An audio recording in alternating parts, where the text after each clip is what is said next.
Hello Math 1100 students, welcome back. The second half of this course begins now. Module 9, Polynomial Functions. Before starting polynomial functions, however, let's have a brief review on polynomial expressions, which we studied in elementary and intermediate algebra courses. This is going to be a review, so please feel free to skip if you feel comfortable with all the materials here. Basic terminologies and the division algorithm. If you feel okay about both of them, feel free to skip. Otherwise, let's go ahead with a review. This kind of expression is called a polynomial with a variable x. Now, in intermediate algebra, we went through more complicated polynomials. Polynomials with more than one variables, say x, y, z put together. Those are polynomials, yes, but we are not going to consider those kind of polynomials in Math 1100 college algebra because our aim here is to define a function of one variable. So what's the point of considering expressions of more than one variable here in college algebra? We can stick to the basics. We can stick to a single variable polynomial. All right. Here are the basic terminologies associated to simple polynomials. What do you mean by a degree? The highest power is called a degree, and the degree should be a positive integer. Excuse me. Did I say positive integer? Sorry. Non-negative integer, or a whole number. The difference, it can be equal to 0. Not just positive integer, but 0 is a possibility. What do you mean by n equals to 0? That means we don't have any of these. So we have p of x is equal to a0, any constant, any real number. Is that a polynomial? The answer is yes. A polynomial of degree 0. Otherwise, you're going to get polynomial of degree n, where n is a positive integer.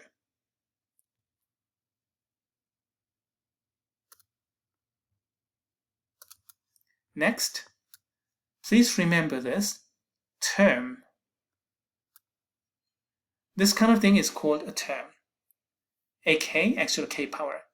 This one is the nth term, and then n minus first term, and then there will be n minus second term, n minus third term, ... We have kth term here, and then third term, second term, first term, and finally here, I've never seen anybody calling it the 0th term. The proper name for this A0 is the constant term. Not the 0th term, constant term. The nth term here is often called the leading term because in this expression, the nth term leads the way. This is the highest power, and the next highest, and then the next highest, in the descending order. In this order, the leading term is the highest. And then constant term, that too is important terminology. And otherwise, good to know, but not that important. Linear term instead of first term, quadratic term instead of the second term, or second degree term, or second order term, second power term, whatever. Cubic term versus third term, quartic term, quintic term, and so on and so forth. In any case, the key is a term. Next, coefficient. A1 through an are called coefficients. So coefficient is a real number to which a certain x to whatever power is being multiplied. So this is a term. This part is a coefficient. Now, if you look at A0, nothing is being multiplied. So in the strict sense, it is not going to be called a coefficient. So whenever our textbook author calls a coefficient, it begins from A1. But then again, some people call A0 a coefficient too by forcing x to the 0 power in there. It's rare, but people say those kind of things too. That too is acceptable term. an is often called the leading coefficient, the coefficient of the leading term, and that's rather obvious. Okay, alright, so much for the lingos. More about the degree. Well, we went through the meaning of the degree already, and there are some further properties of degree, and the proofs are left to the students. If you multiply two polynomials, basically you're focusing upon the product of two leading terms, therefore the power rule applies. So you just add up the powers, the degrees. If you add or subtract two polynomials, then the degree of the sum or the difference should be less than or equals to the maximal degree of the two. Why not always equal? Think about that. The leading terms may cancel each other out. The details are left to the students. Okay. Next, we have some elementary example problems. Okay, here we go. Is this a polynomial? Yes, it is. What's the degree? Degree is... Did everybody see the degree? Degree is 5. Not this one. 5 is higher, this one. Actually, it's going to be better if you rearrange like this in the descending order. That's usually the case.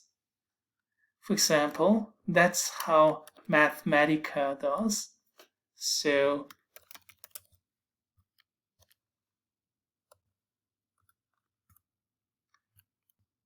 the default for Mathematica is ascending order. Smallest degree, the next smallest, and the next smallest, and so on.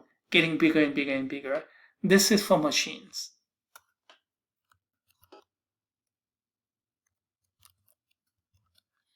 Traditionally, however, for mathematicians, we use descending order.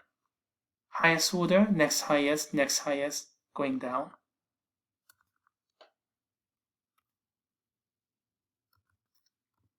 How about this example? Is this a polynomial? The answer is yes. It's a polynomial of degree 0. We went through that already. See? They're all 0, then p of x is equal to a0. That's when n equals to 0. So yes, it's a polynomial, and polynomial of degree 0. Another way to see it is to insert x to the 0 power in there, and yes, indeed, it looks like 0 degree. Final example here. Is this a polynomial? If so, what is the degree? This doesn't look good. You see, polynomials consist of repeated multiplications and then adding those. No division, but here I'm doing the division, so this doesn't look good. However, it turns out okay in the end.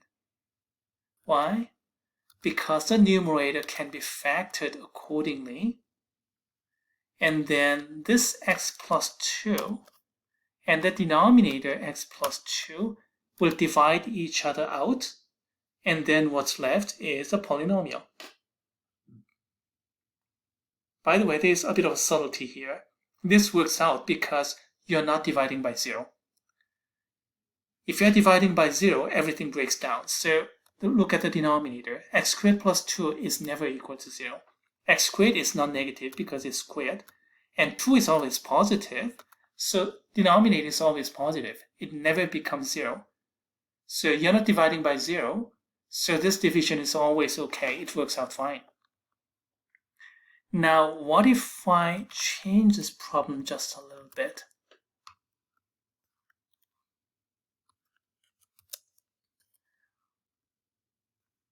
How about this?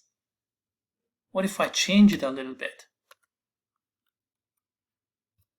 I can work out pretty much the same way. X squared plus 2, x squared minus 2, and the denominator is x squared minus 2. Sorry about the typo.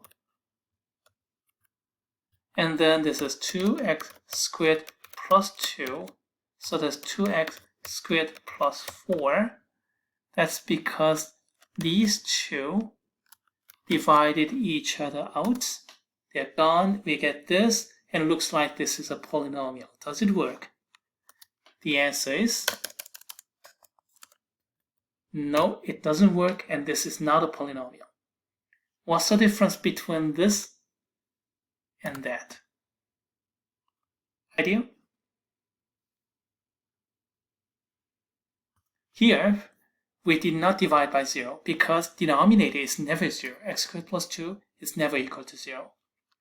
This time, x squared minus 2 can become 0. For which x value do we have 0 denominator? Think about that. Because of that, it doesn't work, and the resulting function here is not a polynomial. A tricky problem, and arguably a bit mean, a trick question, maybe.